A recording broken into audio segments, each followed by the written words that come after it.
and unsurpassed, penetrating and perfect Dharma is is rarely met with even in 100,000 million kalpas. having Having it to to see, listen to, to remember, and remember accept. and accept. I vow to taste the truth of the Tathagata's words. So do you want to read the, oh, sure. Just, this is not on. So she's going to read the Dana statement. At this point, we read the Dana statement.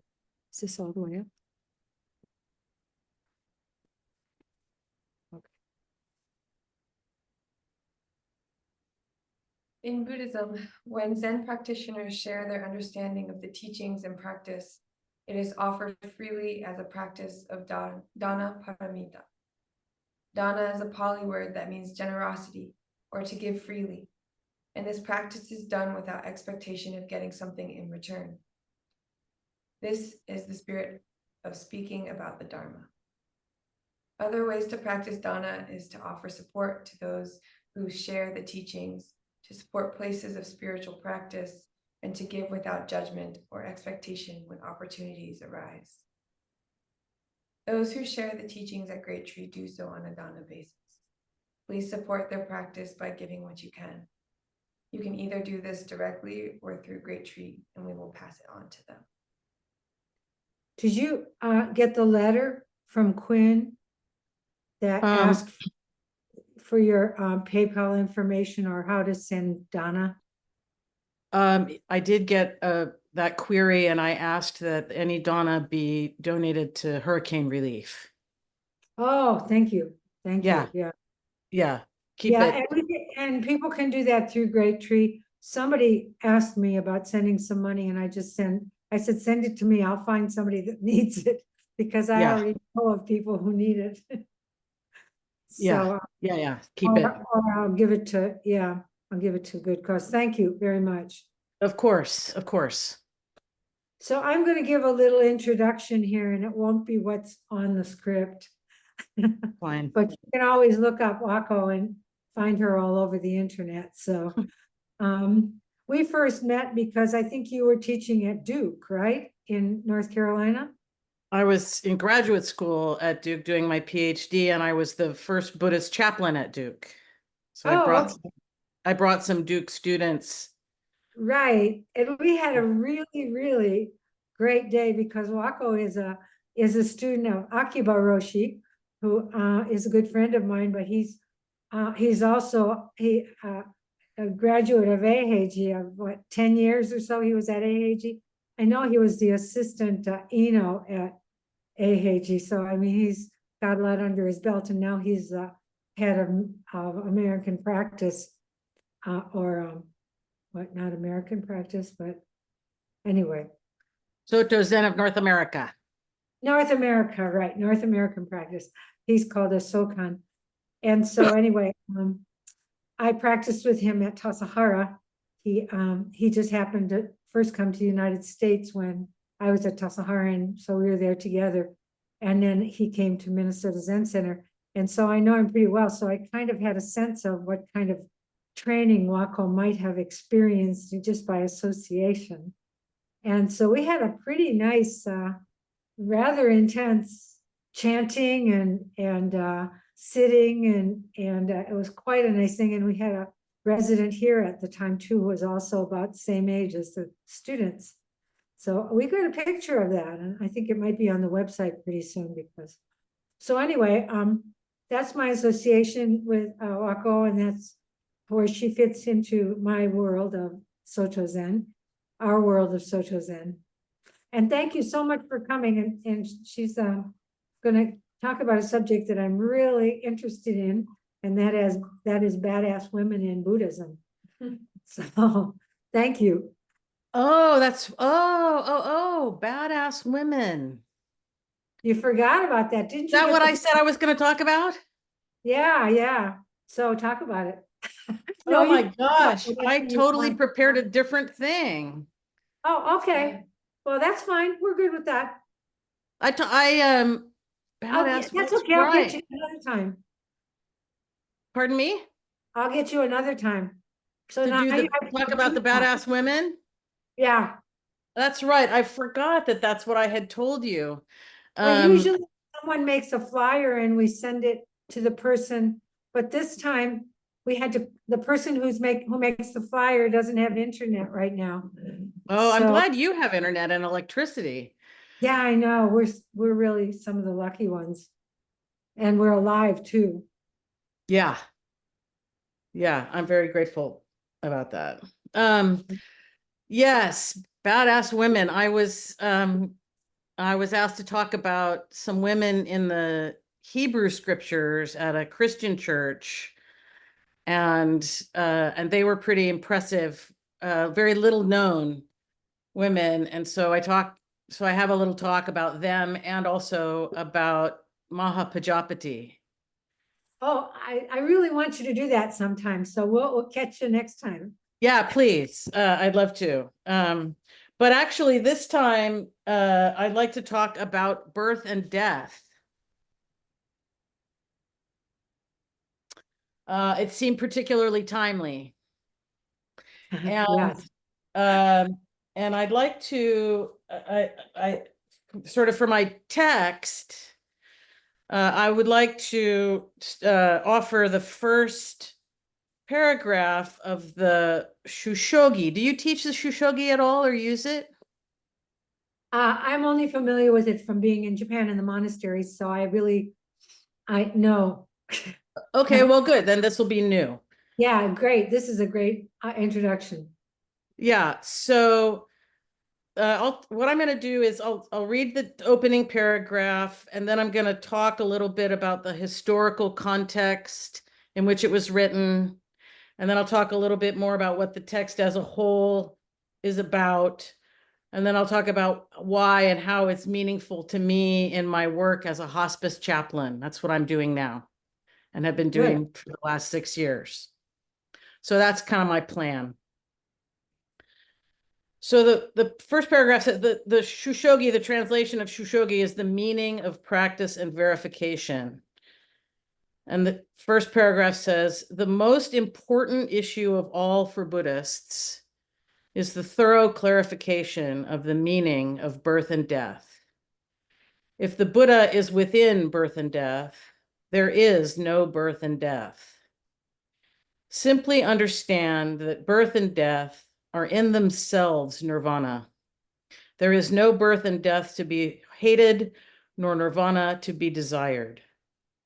Then, for the first time, we will be freed from birth and death.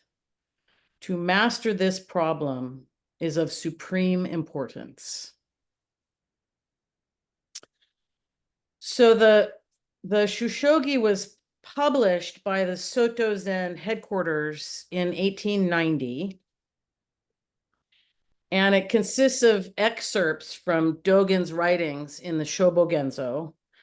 It's 31 paragraphs long, and it's divided into 5 sections. And there are, you may know, multiple versions of the Shobogenzo. One has 75 fascicles or booklets, you might say. One has 95 fascicles and one has 12. And about half of the Shushogi comes from the 12 fascicle version of the Shobogenzo, which is what Dogen was working on really at the end of his life. It was written mostly by a lay person named Ochi Seiran, who lived from 1845 to 1918. And he was a lay leader who was very important during Japan's Meiji era. So the Meiji era went from 1868 to 1912. And it was a period of very rapid modernization and in some ways, westernization, technological development in Japan. For about 220 years before the Meiji period in Japan, the country had been almost completely isolated from the rest of the world, and it was ruled by shoguns or military leaders, and trade and foreign relations were severely restricted. And one of the reasons for that is that Catholic missionaries from Portugal and Spain had been gaining converts in Japan, and this was seen as a threat to national stability. So Christianity was outlawed. It was punishable by death. And the country was kind of sealed off from foreign interaction, except for some very limited interactions with the Dutch, the Chinese, Koreans, and the Ainu people in the northern islands of Japan.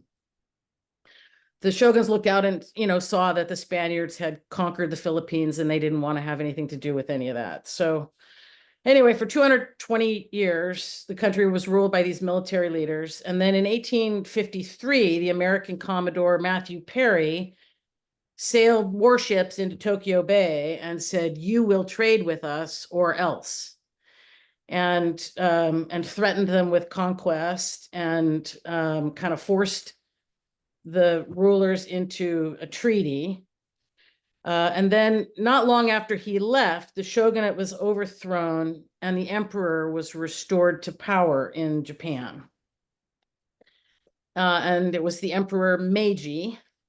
And during the reign of Emperor Meiji, Buddhism was very fiercely persecuted in Japan because it was associated with the shogunate. The shoguns had required everybody in the country to be affiliated with a temple, and had used the temple system as a way of kind of monitoring people's movements, their births and deaths and marriages and so forth. And so Buddhism was considered part of the old order and was very fiercely persecuted. And state Shinto was developed, which regarded the emperor as a god, and began the rise of kind of Japanese imperial ideology.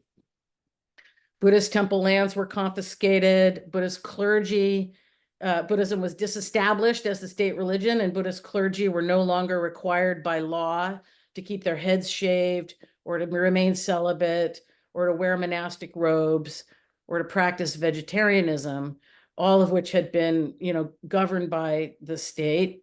And so it's this period and these changes that make Japanese Buddhism distinctive and different in these ways from Buddhism in much of the rest of Asia. Japan also started, besides trade, Japan also started very rapidly absorbing Western technology and modernizing because they didn't want to be colonized. And they felt that doing that was the only way to prevent it. So there was this rapid adoption of kind of Western technology, interest in Western philosophy, Western dress, etc. And Christian missionaries also returned to Japan. And so there was some competition going on. And each school of Buddhism was required to produce a statement of doctrine, of its basic doctrines, that had to be approved by the government. And the Shushogi is that statement for Sōtō Zen. So, in addition to being persecuted by the state, the Shushogi also reflects some pressures from Christianity, which is a global religion, and it was more accessible to lay people than Buddhism was, because Buddhism emphasizes monastic life. Lay Buddhist organizations really only began forming in Japan during the Meiji period. And Protestant Christianity emphasizes the Bible as the basis for sermons, and Roman Catholicism emphasizes sacraments, including confession. So you could kind of think of the Shushogi as a mini Buddhist Bible that emphasizes confession, repentance, and the 16 precepts. And one of the things that's kind of surprising about it for us Westerners is that it doesn't say a word about Zazen, because lay people didn't really start practicing Zazen meditation in a regular way until the 20th century. So it was really seen as a practice for monastics.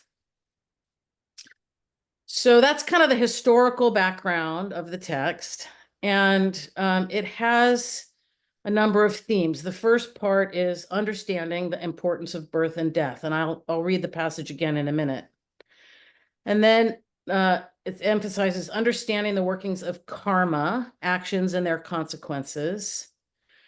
It urges eliminating negative karma through repentance, and then taking refuge in Buddha, Dharma, and Sangha, and then practicing the precepts.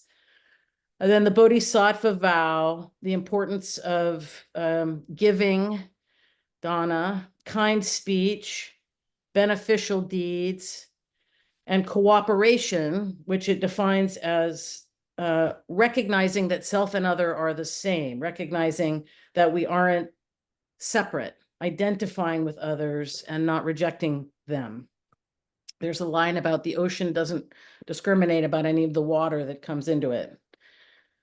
And then it concludes with a section about expressing gratitude for our human birth, for our access to the Dharma, etc., through ceaseless practice, repaying the blessings of the Dharma by daily practice. It says that we should love and respect our bodies, which are the means of practice. And then it concludes with a little section about Dogen's teaching that the mind itself is Buddha. So let's go back to this opening paragraph. The most important issue of all for Buddhists is the thorough clarification of the meaning of birth and death. If the Buddha is within birth and death, there is no birth and death. Simply understand that birth and death are in themselves nirvana. There is no birth and death to be hated, nor nirvana to be desired. Then, for the first time, we will be freed from birth and death. To master this problem is of supreme importance. And I have this text in this little book, the Sōtō School Scriptures for Chanting and Daily Practice. And it's included in here because it's commonly chanted during funeral ceremonies. So let's kind of go back to this idea that of birth and death. Let me see. Simply understand that birth and death are in themselves nirvana. There is no birth and death to be hated, nor nirvana to be desired. So it's helpful to remember that, we talk about all beings sort of having Buddha nature, but Dogen didn't say that all beings have Buddha nature. He said that all beings are Buddha nature. And the very basic Buddhist teaching, kind of a fundamental understanding of Buddhist worldview, is that all phenomena, without exception, are impermanent, that they arise, abide, and pass away in relationship to one another. Anicca, impermanence, and pratitya samutpada, the interdependent co-arising, are the basic nature of reality. And our failure to understand this is at the root of much of our suffering. And Buddha, for Dogen, wasn't just an ancient human teacher who walked around North India and assembled a following, but he said that Buddha could also be understood, at least in my understanding, as the activity of impermanence and interdependent co-arising. In other words, birth and death is all there is. Things are continually arising and passing away interdependently. This is the nature of reality. And if the Buddha is within birth and death, there is no birth and death. So birth and death only have meaning in relationship to each other. Just as nirvana, the realm of awakening, and samsara, the world of delusion and suffering, only have meaning in relationship to each other. in ancient Indian Buddhism and in modern Theravada Buddhism, the goal is to eliminate all of the activities and negative mind states that produce negative karma and keep us kind of trapped in the round of birth, death, rebirth, re-death, etc. Trapped in samsara. Nirvana literally means extinction, and it's like a candle going out when it's used up all its fuel. So the goal is to eliminate all the fetters or all the things that keep us stuck in samsara, and then at death, there's nothing left to take rebirth. You're gone. And in Mahayana Buddhism, of which Zen is a part, nirvana is more a shift in perception. It's a way of seeing. It's the recognition that the world of suffering and the world of awakening is the same place, or maybe the same activity. Birth and death is all there is. And what changes is our way of seeing. So you may have seen pictures that if you look at the figures, they look like two faces looking at each other. And if you look at the negative space between them, it looks like a vase. Familiar with this kind of image? So that's the kind of shift in perception that I'm talking about. Both nirvana and samsara are this very world that we're living in. So there's no birth and death to be avoided or nirvana to be sought, because they are both the activity of Buddha. And when we recognize this, then for the first time, we'll be freed from birth and death. Now, I find this very comforting. I deal with death all the time, day in and day out, as a hospice chaplain. And on the one hand, there's a very clear, unmistakable difference between a live body and a dead one. So death is real. At the same time, I believe that there's a way in which there is no death. There's only transformation, only change. And although bodies die, relationships do not. And love does not. I actually think love is really kind of underrated in Zen, but it's the bottom line. It's really the bottom line. And it took me a long time to understand that all of the ritual formality of Zen, all the bowing, all the carrying things in both hands, all the dedication of merit, all of that, these are sort of physical methods of teaching us to embody love and respect for all things as Buddha. The point isn't to do it right. The point is to embody love and compassion and respect. And, as I said, I work as a chaplain, and when I was at Duke, I was a Buddhist chaplain. I was specifically representing Buddhist tradition, and I was working with Buddhist students, and I was teaching Buddhism. But as a medical chaplain, that's not my role. My role is to serve people of any faith or none on their terms. So I show up, I listen, I meet them where they are, and I support them on their paths, whatever their path may be. And this requires me to be fluent kind of in a lot of different religious languages and traditions. It's also the best Dharma practice I've ever done, because it's not about me. Really, it's about setting my ego and my preferences aside, knowing who I am and knowing my own faith and kind of where I'm grounded, but then setting that aside in order to serve the person who's in front of me. And I serve some people whose worldviews and priorities and preferences and values are vastly different from my own.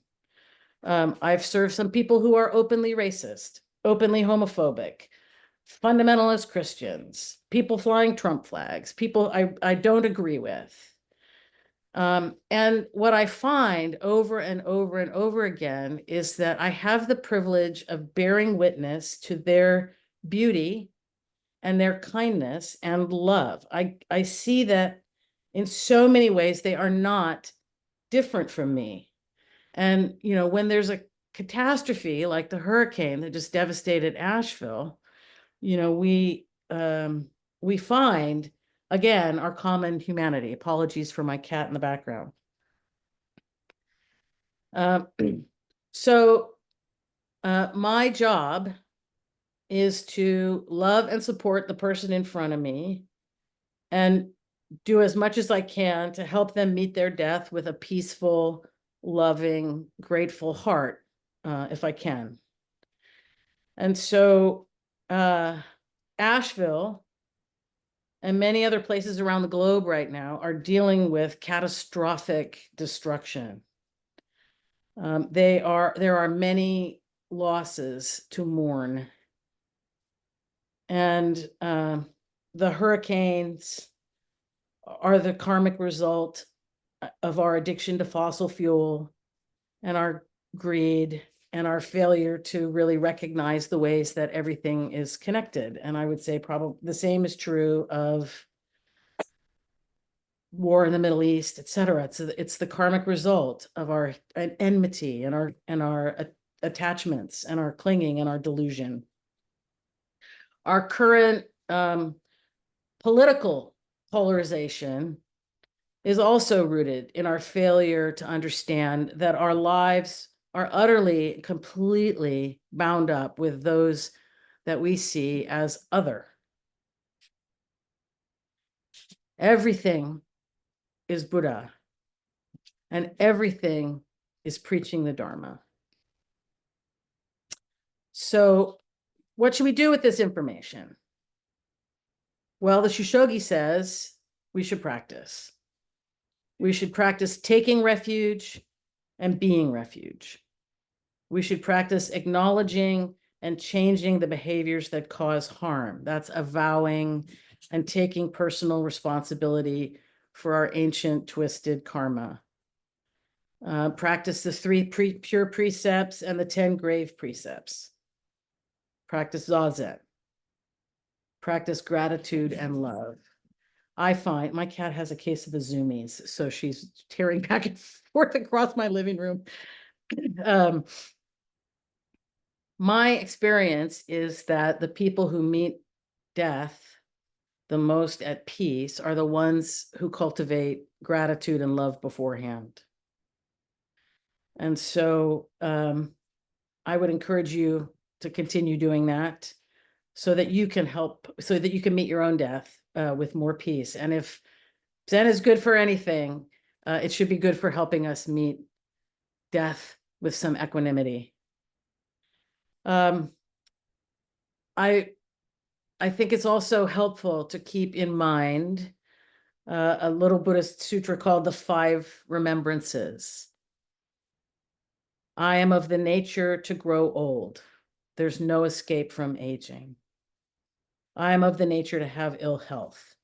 There's no escape from illness. I am of the nature to die. There is no escape from death. All that is dear to me and everyone I love are of the nature to change. There is no escape from being separated from them. I inherit the results of my actions of body, speech, and mind. My actions are the ground on which I stand. And Kohn Franz says, you know, this is Buddhism right here. This is like the best of Buddhisms, to recognize this. So I'm going to say again here, the most important issue of all for Buddhists is the thorough clarification of the meaning of birth and death. If the Buddha is within birth and death, there is no birth and death. Simply understand that birth and death are in themselves nirvana. There is no birth and death to be hated, nor nirvana to be desired. then for the first time, we will be freed from birth and death. To master this problem is of supreme importance. So rather than listen to myself talk any further, I just want to see what you have to say about this, what questions you have, and to engage in some discussion with you. I think we have plenty of time for that. Well, Phil, thank you Yeah. so much. You're welcome. I appreciate you being here, and I kind of expected the other talk, but this talk is actually more relevant for me because I'm actually starting to study Okumura's commentary on the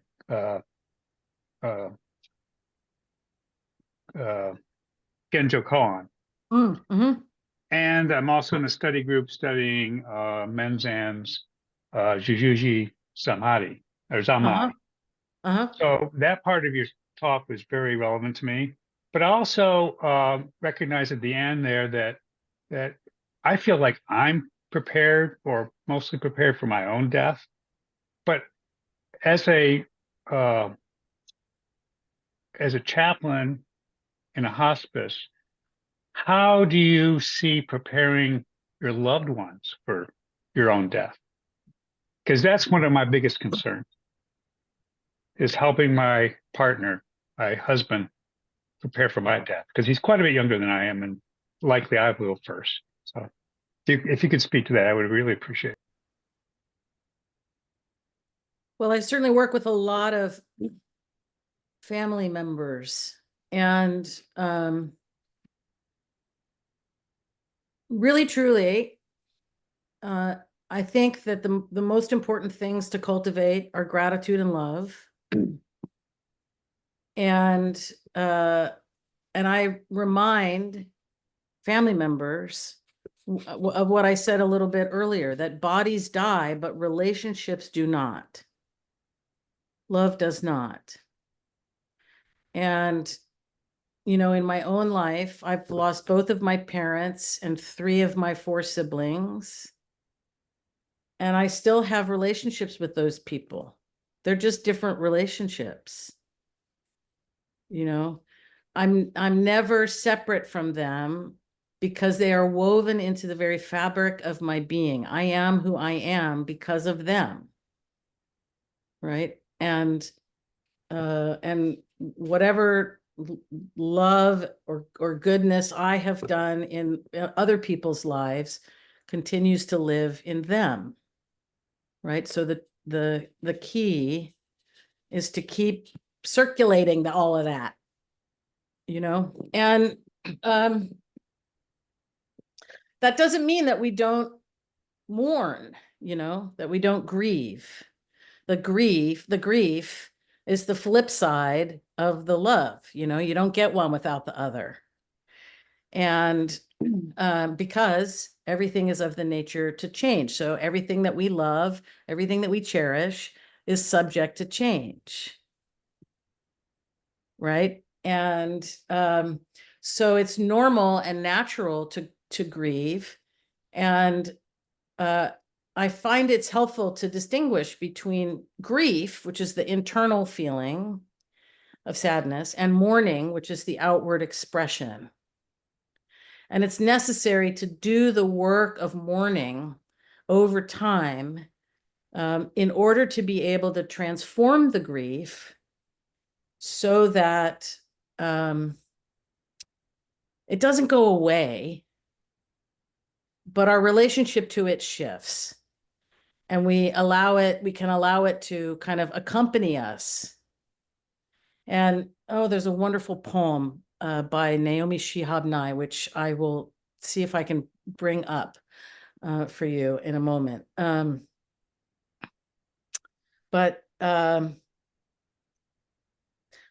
You know, doing the work of mourning helps us to recognize that loss is one of the few things we have in common with everybody else. You know, it's one of the very few things that every living being has in common with everybody else. And if we can allow it to break us open It is the gateway to wisdom and compassion. It is how we learn wisdom and compassion. And so, that's from a Buddhist perspective, that's the kind of the spiritual teaching in the experience of loss. It's how we find our way to the recognition that we are not separate, and the recognition that we all, struggle and suffer with loss. Is that at all helpful to you? Yes, it is. Thank you. And it reminds me, last week a speaker was talking on a similar topic, and he referred to grief as love in the presence of death.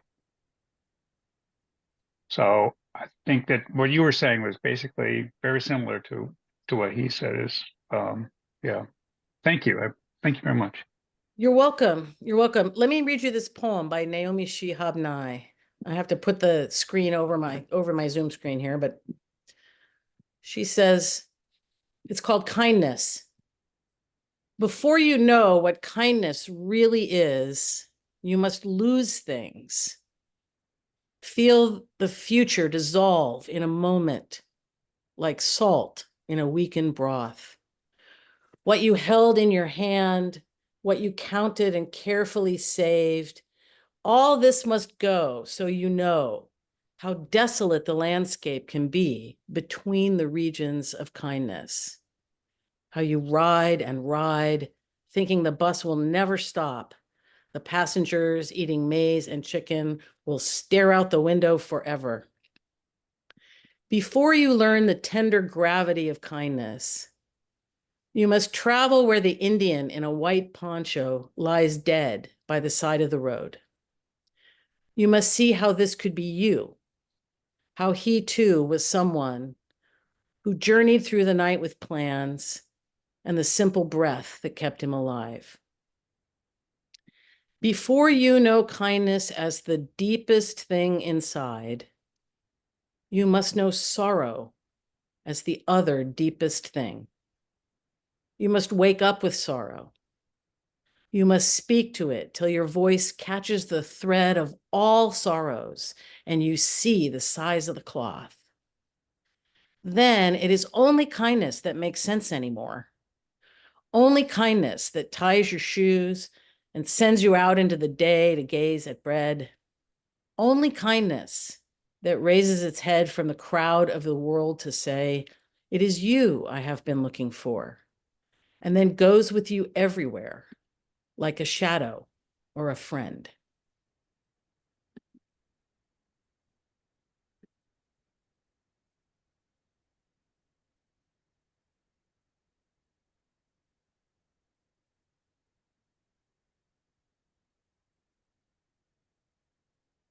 I wanted to ask you what you mean by the work of mourning. And in a sense, I feel like that poem addressed it, but can you tell me what you mean when you say the work of mourning? I mean the outward expression of your grief. And that means talking about it, crying, doing rituals. We do ceremonies, 49-day ceremonies and 100-day ceremonies and annual ceremonies to remember people who have died. All of that is part of the work of mourning. And let me see, I have right handy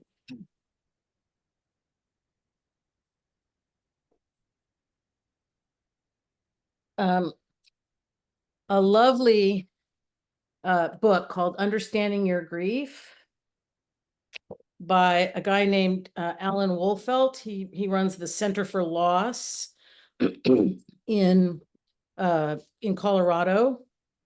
And he says 10 essential touchstones for finding hope and healing your heart. And he's got various versions of this book. But the first is to open to the presence of your loss, to allow yourself to feel your loss and feel your grief. And then he dispels certain misconceptions about grief, like It doesn't happen in orderly, predictable stages. Like you should move toward it and rather than away from it. That let's see, he says another misconception is that tears of grief are a sign of weakness, or that they mean you're weak in your faith. Another misconception is that when someone you love dies, you only grieve for the physical absence of the person, but that's not true. There's so much more than that. You know, your very identity may change, especially in an intimate relationship like the one that David was talking about. That you should get it over with, you know, that if you focus on it too much, you're being selfish. Or that they never come up again after you've kind of done some healing work. So he talks about embracing your grief, exploring your feelings of loss.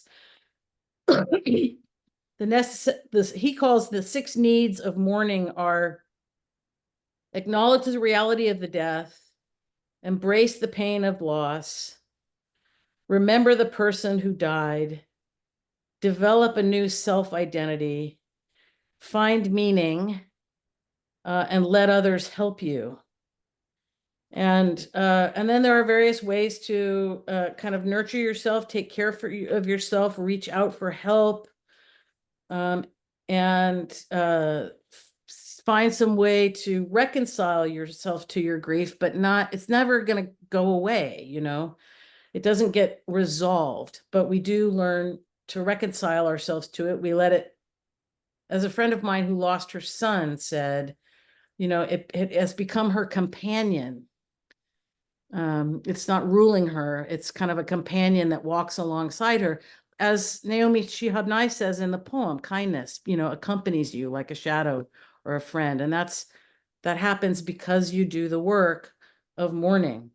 And then kind of appreciating the transformation that you go through as you do this work. And when people die, you know, when really close people die, the first year is always the hardest because it's the most acute and because you're going through the anniversaries of various things for the first time, you know, the birthdays, the you know, the other significant events. After the first year, it begins to shift. And I know that, you know, was very close to my father, is very dear to me. And I moved back to my hometown after he died.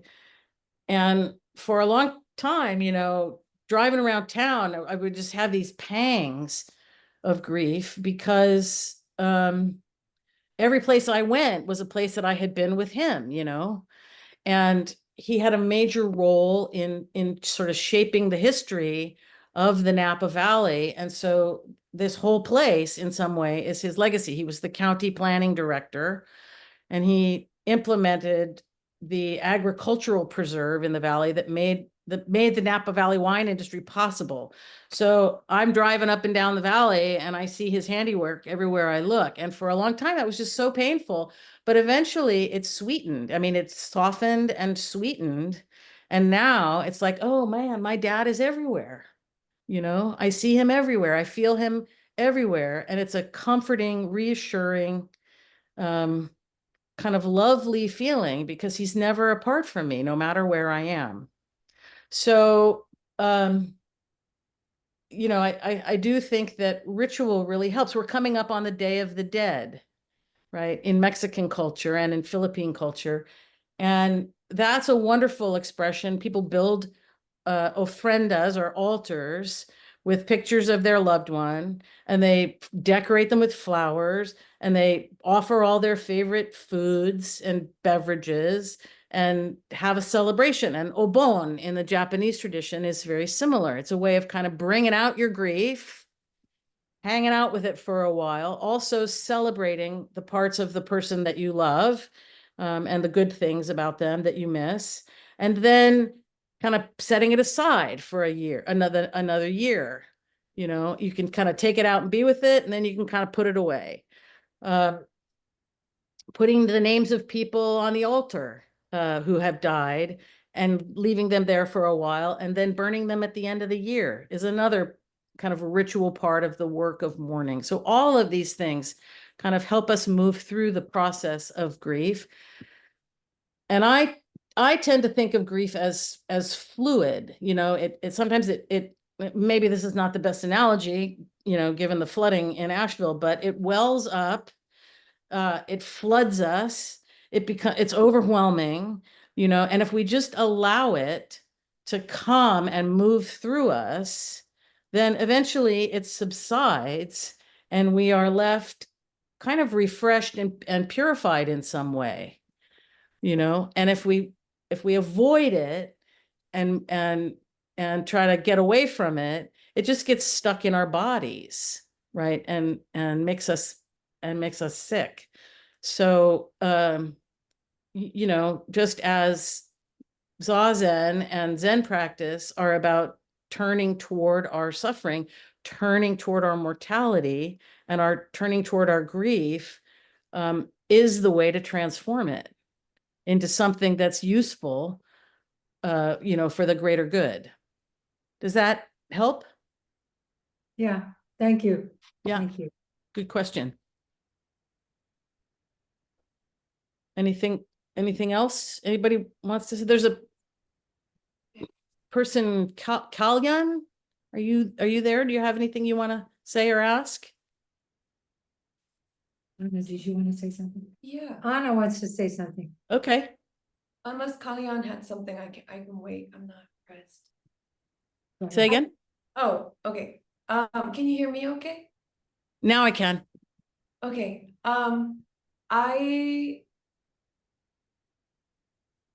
was thinking about the way that you're talking about dying and being born, and then also about grief, and how sometimes I can take things to an extreme. So if I am thinking about grief, then maybe I revel in it a little bit too much, and out of fear of reveling in it too much, I don't do it enough or at all. And so I was thinking about those extremes, and I was also thinking about extremes when it comes to thinking about being born and dying, and how if it's all conflated as the same in some ways, but different. But sometimes if they're conflated as the same in my brain, there's some kind of nihilism that comes with that, like as if like nothing matters. I feel like that happens to me when I think about Buddhism. Sometimes I'm like, everything, if I take it too far or to an extreme, it becomes like where everything is flat and nothing matters, and then that feels unhealthy. So I was wondering how you're balancing grief and also thinking about Buddhism and the way that we process life and death, and we see it as just Buddha nature. Like, how do you keep yourself balanced and not go to extremes that feel harmful? Well, I can't say I never do, right? You know, there's a constant kind of process of finding your balance, right? And every time you take a step, you're kind of off balance, and then you right yourself, and then there's a Japanese saying, you know, fall down 7 times, stand up 8, right? So it's always a practice. But you know, with the Buddhist teaching of emptiness, it's a common mistake if you say that everything is empty of, you know, inherent self nature, that means that things are meaningless. That's a mistake, because both. So, you know, as it says in the Heart Sutra, emptiness is form. Form is emptiness, and emptiness is form. And we get into trouble when we forget that both things are true simultaneously. So each life is absolutely unique and precious and never to be repeated, right? Everybody is an utterly unique being, never to be repeated, and therefore infinitely precious. And each individual unique being is connected to all the others. Both are true at the same time. So I think that sometimes we can kind of sort of fall into the side of emptiness. I actually, this is a place where, you know, as an American, and as kind of an activist, I disagree with my esteemed teacher, Akiba Roshi, but I asked him about justice, about social justice. And he said, whose justice? Right? Pointing me to emptiness. Like, if there's no self, at the ultimate level, there's no injustice, there's no killing or killed, and my answer to whose justice is the people who are being oppressed. Right. So that's emptiness is form. So, we have to take both very seriously at the same time, and it's kind of a razor's edge. And the way that what comforts me is knowing that, is wonder. Looking at the world around me with wonder.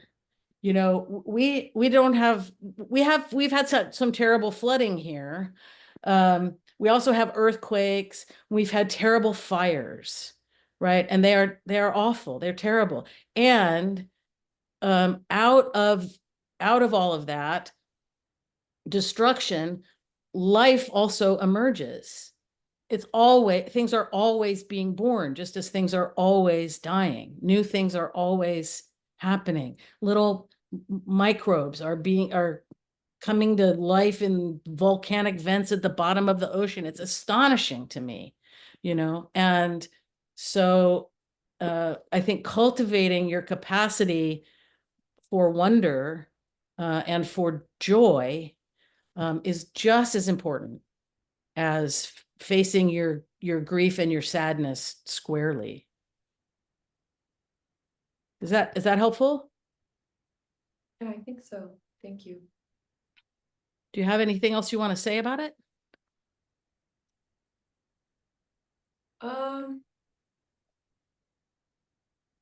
It's all kind of like swirling in the brain, so I have nothing clear, but thank you for offering that space.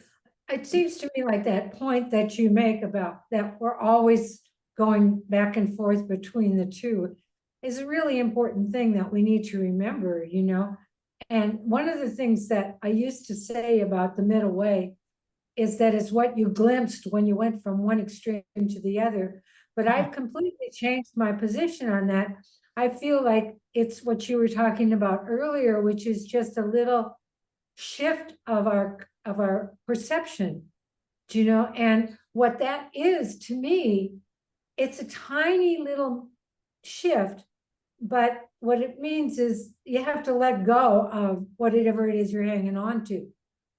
And then the shift happens. But the problem is we can't make ourselves let go. So there has to be some kind of intentionality that allows us to let go of letting go in order to let go of what it is that we've got to let go of. So it's a very interesting thing. But I think this is the greatest preparation for death. And one of the things I was thinking about as you were responding to my question is another response to David's question, which is, recently when was it? It was May, the end of May. A good friend and Sangha member died. She was 66, and it happened like overnight. And I just rushed to the family, and what happened is that we ended up bringing her body here to Great Tree. And there's a group called the Center for End of Life Consciousness who knows how to prepare bodies and shroud bodies. And I watched the family go through this whole process of first being talked through shrouding her body, and then having regular ceremonies around it, and just being with the body, her body, talking to her daughter, fixing her hair, all these kinds of things were such a, important aspect of being with the dying process and recognizing that your body isn't something separate. And the other thing, the consciousness doesn't just go away. You know, it's not like you have to just shove it aside. And Right. the other thing I was thinking about is how with me, with my mother's death and with my aunt's death, there's this feeling of regret of not having finished the conversations that I wanted to finish, at the same time recognizing that they were not able to do that because I attempted to do it, but just recognizing the importance of saying what needs to be said, or at least trying to have those conversations that are hard to have or that are uncomfortable, you know, just kind of finishing something. And like I say, I mean, I don't feel like there's anything more I could have done because I attempted to do those things. And so, you know, there's nothing else to do. But what, in reference to what you were saying, David, you know, to just have that continuous level of honesty.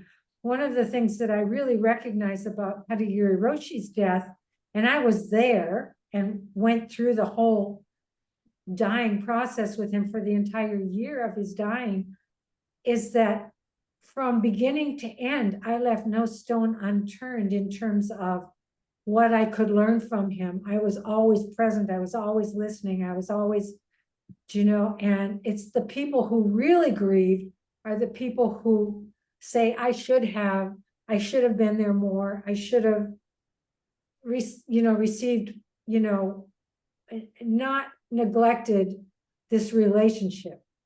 Does that make sense?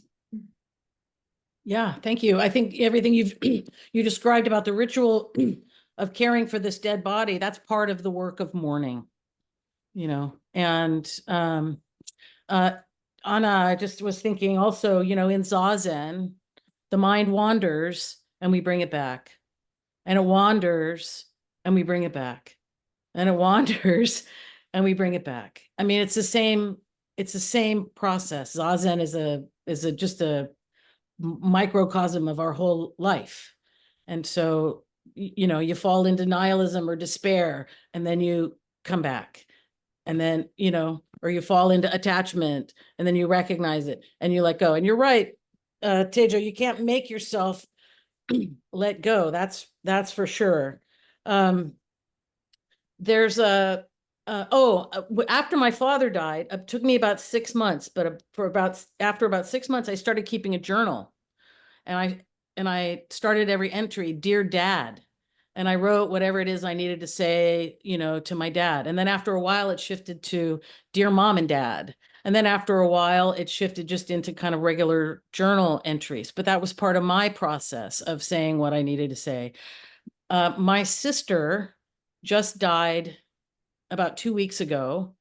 And in the wake of that, certain things about my mother came to light, which really pissed me off. So I'm going to go to the cemetery and have it out with my mother, you know, and say what I need to say about that, you know, and then I have to let it go because there's nothing else to do.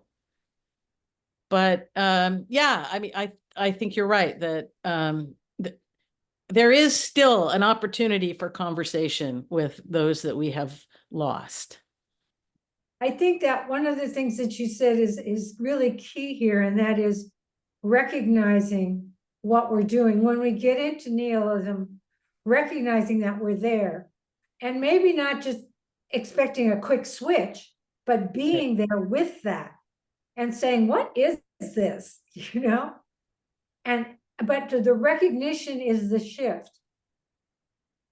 Yes. And the problem when you're in a really negative state like that is you think it's never going to end. Yeah. But it will. Yeah. You identify with it. Right. It's yeah, but it has a beginning, a middle, and an end, just like everything does, you know? See, that's the great thing about Zazen is we learn how to come back in that way. Yeah. Yeah. And it seems like nothing's happening, but that coming back is so valuable to just develop that practice of coming back. Yeah. Yeah, I am working with I'm concerned about time. Are we out of time? I think we are, yeah, Okay. I think we're done. Let's see, I want to say that, I want to mention this on here, and for who's here and for who may be watching this later, is that this is recorded and it will be available through our website. It'll be on YouTube, but we're cleaning up the website. We're about to launch the new cleaned up website. And what we'll have on there is a link to these talks with the person's picture, so they can click directly on it and go to the talk. So that's this will be available probably. Quinn gets these up pretty fast, so soon. I'd like to just conclude with Thich Nhat Hanh's contemplation on no coming and no going. Okay. This body is not me. I am not limited by this body. I am life without boundaries. I have never been born and I have never died. Look at the ocean and the sky filled with stars, manifestations from my wondrous true mind. Since before time, I have been free. Birth and death are only doors through which we pass, sacred thresholds on our journey. Birth and death are a game of hide and seek. So laugh with me, hold my hand. Let us say goodbye to meet again soon. We meet today, we will meet again tomorrow. We meet at the source every moment. We meet each other in all forms of life. May the merit of this practice Pervade everywhere, and may we, together with all sentient beings, realize the Buddha way. All Buddha's 10 directions 3 times. All, let's see, what's the one? How do you do it? All Sattva Mahasattvas, wisdom beyond wisdom, Mahaprajna Paramita. Thank you. Thank you. Have a I hope good day. I know it's early there. it is early.